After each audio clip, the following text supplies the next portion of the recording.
ঈদ মোবারক সবাইকে। বাংলাদেশের পরিপ্রেক্ষিতে ঈদ আমরা আনন্দের সঙ্গে পালন করতে চাই, কিন্তু বাস্তবতা হচ্ছে বাংলাদেশের ঈদটি আসলে সবার জন্যে, যত মানুষ 16 বা 17 কোটি মানুষ, সবার জন্য খুব একটা আনন্দের হয়ে আসে না। যেহেতু আমাদের দরিদ্র শ্রেণীর মানুষের সংখ্যা এখনও অনেক, সেই কারণে তাদের জীবনে ঈদ খুব বড় আনন্দ নিয়ে প্রায় কখনোই আসে না। তার মধ্যে এবছর বা গত 1.5 বছর ধরে যে করোনা মহামারী, এবং এই করোনা মহামারীর পরিপ্রেক্ষিতে যে পরিমাণ দরিদ্র বা যত সংখ্যক দরিদ্র মানুষের সংখ্যা বেড়েছে, প্রায় 2.5 কোটি, আগের 2 কোটি, এখনকার 2.5 কোটি, সব মিলিয়ে প্রায় 4.5-5 কোটি দরিদ্র মানুষ যারা কর্মহীন, যাদের আয় কমে গেছে, আয় বন্ধ হয়ে গেছে, তাদের জীবনে খুব স্বাভাবিকভাবে ঈদটি আনন্দ নিয়ে আসেন। তবু আমরা ঈদ উদযাপন করছি। এই প্রসঙ্গ নিয়ে শেষ অংশে দু একটি কথা বলবো। তো আজকের এই ঈদের দিনটিতে আপনাদের কাছে একটি বিষয় নিয়ে একটু কথা বলবো। সেই কথাটি হচ্ছে আমাদের ঢাকা উত্তর সিটি কর্পোরেশনের মেয়রের একটি বক্তব্য দেখলাম। তো সেই বক্তব্যটির প্রেক্ষিতে আজকের এই ঈদের দিনে মেয়র আতিকুল ইসলামের কাছে কিছু প্রশ্ন। সেই প্রশ্নগুলোর মধ্যে তার বক্তব্যটি ছিল এরকম যে, কেউ যদি বাড়ির সামনে কোরবানির বর্জ্য ফেলে রেখে দেয়, তাহলে সিটি কর্পোরেশনের বর্জ্য পরিষ্কারকারীরা তার বাড়ির সামনে আরও বর্জ্য রেখে দিবে বা আরও বর্জ্য ফেলবে। এটি হচ্ছে, যদি ইতিবাচকভাবে দেখি তাহলে মানুষ যাতে বাড়ির সামনে বর্জ্য না ফেলে সেই কারণে মানুষকে সতর্ক করা হচ্ছে। আর যদি ইতিবাচকভাবে না দেখি তাহলে মেয়র এক ধরনের হুমকি দিচ্ছেন। দুইভাবেই দেখার সুযোগ আছে, যার যেভাবে দেখার ইচ্ছে সে সেইভাবে দেখবেন। তা আমি এটাকে হয়তো ইতিবাচকভাবেই দেখছি যে মেয়র মানুষকে সতর্ক করছেন যে ফেলবেন না। এর আগে আমি পুরো ঘটনাটা কোন ঘটনার পরিপ্রেক্ষিতে হয়েছিল সেটা একটু ভুলে গেছি, কিন্তু ঘটনাটা মনে আছে। চট্টগ্রামের মেয়র তখন মহিউদ্দিন আহমেদ, অত্যন্ত প্রভাবশালী রাজনীতিবিদ, বিচক্ষণ রাজনীতিবিদ। চট্টগ্রামের পুরো আওয়ামী লীগের রাজনীতিকে তিনি প্রায় একা ধরে রেখেছিলেন। চট্টগ্রামে থাকলেও তিনি জাতীয় নেতায় পরিণত হয়েছিলেন। তো সেই মেয়র মহিউদ্দিনের সঙ্গে চট্টগ্রামের বিএনপি নেতা মীর নাসিরের দ্বন্দ্বকে কেন্দ্র করে, ঠিক কী দ্বন্দ্বটি এই মুহূর্তে আমি ভুলে গেছি, দ্বন্দ্বকে কেন্দ্র করে মীর নাসিরের বাড়ির সামনে ট্রাক ভর্তি করে ময়লা ফেলেছিলেন। সেটি সেই সময়ের রাজনীতিতে খুব আলোড়ন তুলেছিল। তো এখন সেটি হচ্ছে তার দুই রাজনৈতিক প্রতিপক্ষের সঙ্গে বিরোধ বা কোনো একটি ঘটনাকে কেন্দ্র করে বাড়ির সামনে ময়লা ফেলেছিল। আর বিএনপির আন্দোলনের সময়, আওয়ামী লীগ সরকারের আন্দোলনের সময় খালেদা জিয়ার বাড়ির সামনে আমরা বালু ভর্তি ট্রাক দেখেছিলাম। আর এখন মেয়র আতিকুল নগরবাসীকে হুমকি দিচ্ছেন যে বাড়ির সামনে ময়লা ফেললে সেই ময়লা জায়গাতে সিটি কর্পোরেশনের ময়লার পরিষ্কার যারা করে তারা আরও ময়লা বাড়ির সামনে রেখে দিবেন। এখন এই পরিপ্রেক্ষিতে মেয়র আতিকের কাছে কয়েকটি প্রশ্ন। সেই কয়েকটি প্রশ্নের জায়গাতে আমরা যদি, মেয়র আতিক হয়তো ভুলে গেছেন, ভুলে যদি নাও গিয়ে থাকেন, তো সেই কয়েকটি বিষয় আমরা একটু স্মরণ করব। স্মরণ করার আগে একটু বলে নেই যে মেয়র নগরবাসীকে হুমকি দিচ্ছেন বাড়ির সামনে ময়লা ফেলবেন না, ফেললে পরিচ্ছন্ন কর্মীরা আপনার বাড়ির সামনে আরও ময়লা ফেলে রেখে আসবে। এখন আমাদের প্রশ্ন হচ্ছে, ঢাকা শহরের আপনার নির্বাচনী এলাকার যতগুলো ময়লা পরিষ্কার করার স্থান আছে, যতগুলো জায়গাতে ডাস্টবিন আছে, আপনারই সিটি কর্পোরেশন, আপনি তো যেহেতু পরিচালনা করেন আপনারই পরিষ্কার করার কথা। আপনার মানে সশরীরে আপনার নয়, আপনার পরিচ্ছন্নতা কর্মীরা, সেই কারণে আপনার বলছি। তো আপনি কি সবগুলো জায়গার থেকে যেভাবে পরিষ্কার করার কথা ডাস্টবিন, সেইভাবে পরিষ্কার করেন না? উত্তর আপনি দিতে পারবেন না, পরিষ্কার আপনি সেভাবে করেন না। তো আপনি যে পরিষ্কার করেন না, আপনি যে পরিষ্কার করতে পারেন না, তো এর জন্য নগরবাসী কাকে দায়ী করবে? নগরবাসী তাহলে কি সিদ্ধান্ত নেবে যে আমার বাড়ির সামনে বা আমার বাড়ির পাশে যে ময়লার ফেলার যে ডাস্টবিন আছে, ময়লা ফেলার যে বর্জ্য ফেলার যে জায়গা আছে, সেটা যদি ঠিক সময় মতো পরিষ্কার করা না হয়, তাহলে তারা কি মেয়র আতিকের বাড়ির সামনে নিয়ে এই ময়লাগুলো ফেলার হুমকি দেবেন? এটা একটা প্রশ্ন। এই জায়গাটিতে আপনার বক্তব্য কী, জবাব কী? আপনি নির্বাচনী প্রতিশ্রুতিতে অনেকগুলো বলেছিলেন, সেই জায়গাতে আসি মূল তিনটি প্রসঙ্গের জায়গাতে। আপনি বলেছিলেন ঢাকার জলাশয়গুলো উদ্ধার করবেন এবং আচ্ছা আমরা এই একটি বিচ্ছিন্নভাবে আসার আগে আমি নির্বাচনী প্রতিশ্রুতির জায়গাতে কয়েকটি ধরে একটু কথা বলি। আর আমি এই ভিডিওটির কমেন্ট অপশনে নির্বাচনের যে 38টি প্রতিশ্রুতি তিনি দিয়েছিলেন মেয়র আতিকুল ইসলাম, সেই 38টি প্রতিশ্রুতির পুরোটাই তুলে দিব। আর এখানে আমি কয়েকটি শুধু উল্লেখ করছি এবং সেই জায়গাগুলোতে মেয়র আতিক কী করেছেন সেটি নগরবাসী বিচার করবেন, আমাদেরও প্রশ্ন থাকলো।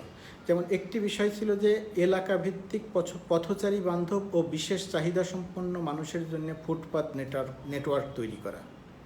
বিশেষ চাহিদা সম্পন্ন মানুষের জন্য ফুটপাত নেটওয়ার্ক তৈরি করা এলাকা ভিত্তিক কয়টি করেছেন, কোথায় করেছেন? আনিসুল হক ফুটপাতে কিছু মেয়র আনিসুল হক সাবেক মেয়র তিনি কিছু এলাকায় ব্যবস্থা করে গিয়েছিলেন, কিছু টাইলস লাগিয়েছিলেন, যেটা দৃষ্টিশক্তি যাদের নেই তাদের চলাচলের সুবিধার জন্য, যেটা পৃথিবীর বহু দেশে আছে, প্রায় অধিকাংশ দেশেই আছে, সেরকম একটি ব্যবস্থা করেছিলেন। কিন্তু মেয়র আতিক আপনি কয়টি এলাকায় এটি করেছেন? এটি ছিল আপনার নির্বাচনী এলাকার 1 নম্বর প্রতিশ্রুতি। একটি জায়গাতেও আপনি এই কাজটি যথাযথভাবে করতে পারেননি। আপনি বলেছিলেন যানজট নিরসন করবেন ঢাকা সিটি কর্পোরেশনের।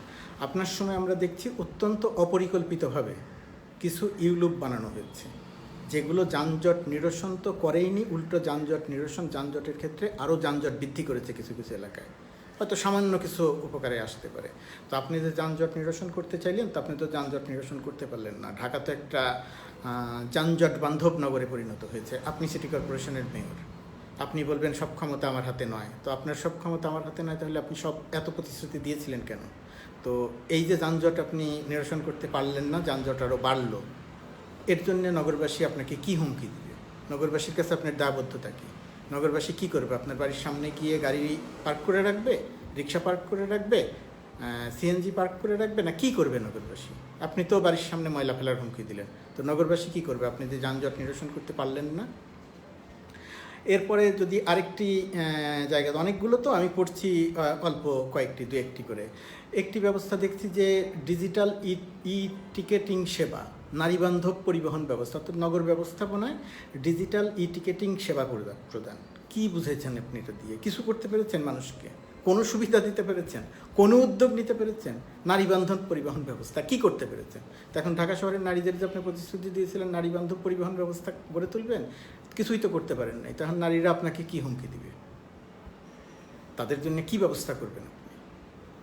এটা আরেকটি প্রশ্ন থেকে গেল। আপনি বলেছিলেন ঢাকা শহরের শিক্ষার্থীদের জন্য পরিবহন ব্যবস্থা করবেন, স্কুল কলেজের শিক্ষার্থীদের জন্য পরিবহনের ব্যবস্থা করবেন। বিশ্ববিদ্যালয়গুলোর কিছু পরিবহনের বাস আছে, কলেজগুলোর কয়েকটি পরিবহনের বাস আছে, কোনো কোনো স্কুলের নিজস্ব 2-1টি পরিবহন ব্যবস্থা আছে।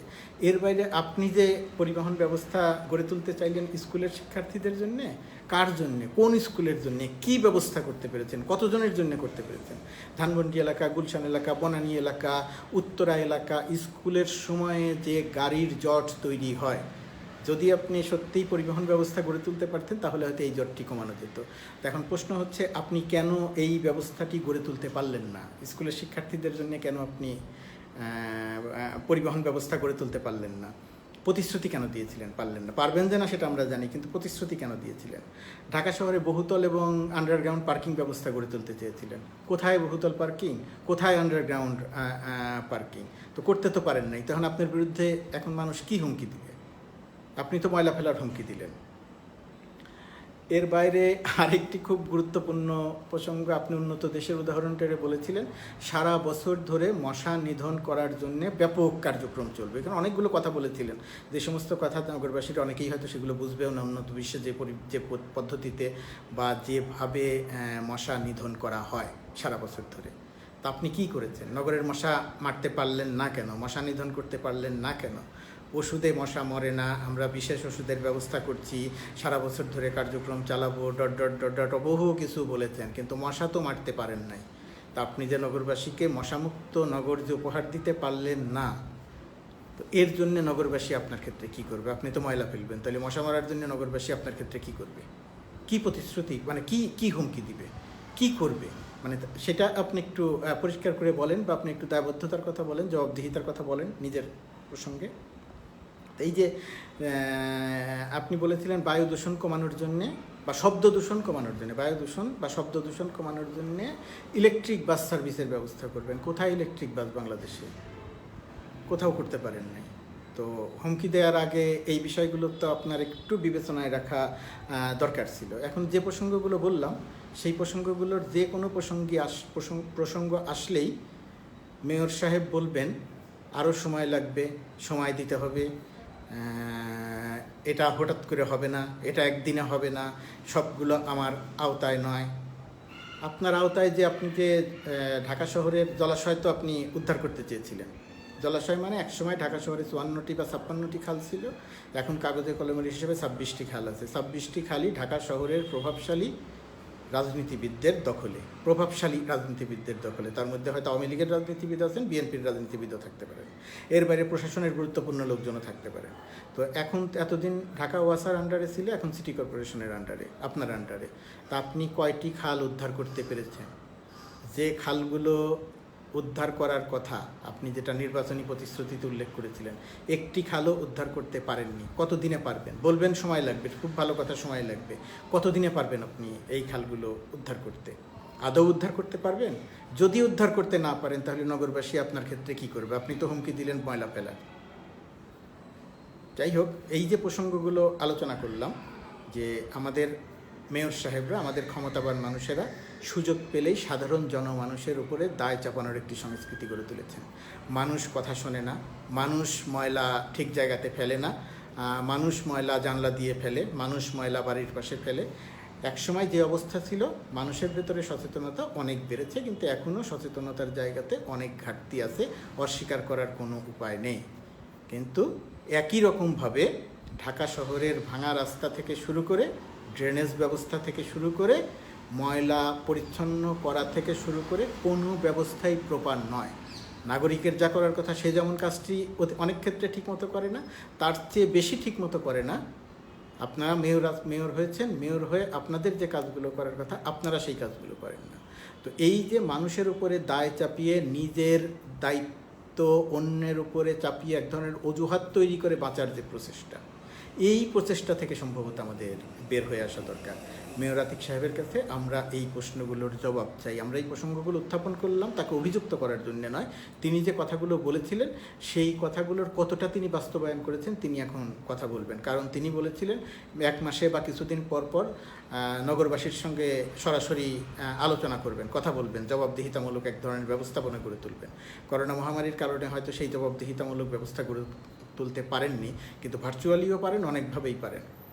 শুধু অ্যাপসের মাধ্যমে অভিযোগ নেয়া, কিন্তু সেই অভিযোগ নিলেই তো হলো না, সেই অভিযোগের তো জবাব থাকতে হবে, সেই অভিযোগের তো উত্তর থাকতে হবে, কার্যকর হতে হবে। তো সেই কার্যকরের জায়গাতে তো আমরা দেখেছি ঢাকা শহরের এই যে করোনা মহামারীকালে লকডাউন গেল, ঢাকা শহরের গরিব মানুষ কত 50 থেকে 70 লক্ষ গরিব মানুষ। আপনার সিটি কর্পোরেশনের এলাকাতে অনেকগুলো বস্তি আছে, অনেকগুলো গরিব মানুষ আছে। আপনাদের সিটি কর্পোরেশনের পক্ষ থেকে আপনাকে কিন্তু বিশেষ কোনো ব্যবস্থা খাদ্যের যোগান নিয়ে এগিয়ে যেতে দেখা যায়নি। কেন যাননি? এর ব্যাখ্যা কী? গরুর হাটকে 10 লাখ টাকা জরিমানা করলেন, একটি গরুর হাটকে। কিন্তু কত গরুর হাট যে আপনার নির্বাচনী এলাকার কতগুলো গরুর হাটে যে স্বাস্থ্যবিধি লঙ্ঘন করে যে প্রক্রিয়াতে হাট চললো, মানুষের দায় আছে, কিন্তু আপনার কি দায় আছে? আপনারা যে প্রতিশ্রুতি দিয়েছিলেন স্বাস্থ্যবিধি রক্ষা করে হাট হবে, একটিও প্রতিশ্রুতি রক্ষা হলো না। তাহলে এই ব্যর্থতা মানুষের, মানুষ আইন মানলো না, তাহলে ব্যর্থতা আপনার নয়? শেষ করি এটা বলে যে মেয়র আতিক সাহেবের কাছ থেকে আমরা এই প্রশ্নগুলোর উত্তর চাই, জবাব চাই। তিনি ব্যাখ্যা দিলে আমরা হয়তো বুঝতে পারবো আমাদের কথার যদি কোনো ভুল থাকে। আর শেষ করি এটা বলে যে এই করোনা মহামারীকালে যেভাবে আমরা গরুরহাটে গিয়েছি, যেভাবে আমরা কুরবানির ঈদ পালন করলাম, যেভাবে আমরা গ্রামে চলে গেলাম, শহরের বাইরে চলে গেলাম, সেই প্রক্রিয়াতে আগামী দিনটি আমাদের জন্য করোনা মহামারীর আরও ভয়াবহ আকার ধারণ করতে পারে।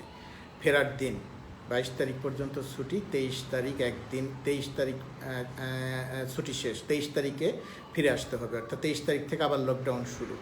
একদিনে মানুষ কি করে ফিরবেন এবং ফিরতে গেলে কি দুর্বিষহ অবস্থা হয় সেটা নিয়ে কিছুটা শঙ্কিত। শুভবুদ্ধির উদয় হোক সবার, এটা প্রত্যাশা করি। এবং সাধারণ মানুষকে অনুরোধ করি আপনারা মাস্ক পরেন, নিরাপদ দূরত্ব বজায় রাখেন, স্বাস্থ্যবিধি মেনে চলেন। করোনা মহামারী হলে চিকিৎসা ব্যবস্থা, অক্সিজেন, আইসিইউর যে অবস্থা, তাতে আপনার জীবন কিন্তু মোটেই নিরাপদ নয়। নিজের জীবনের প্রতি নিজে একটু কি বলবো, যত্নশীল হন, নিজের দায়িত্ব নিজে নেন। এছাড়া আমাদের আর কোনো কিছু বলার নেই। সবাই ভালো থাকুন, সুস্থ থাকুন। ঈদ মোবারক সবাইকে।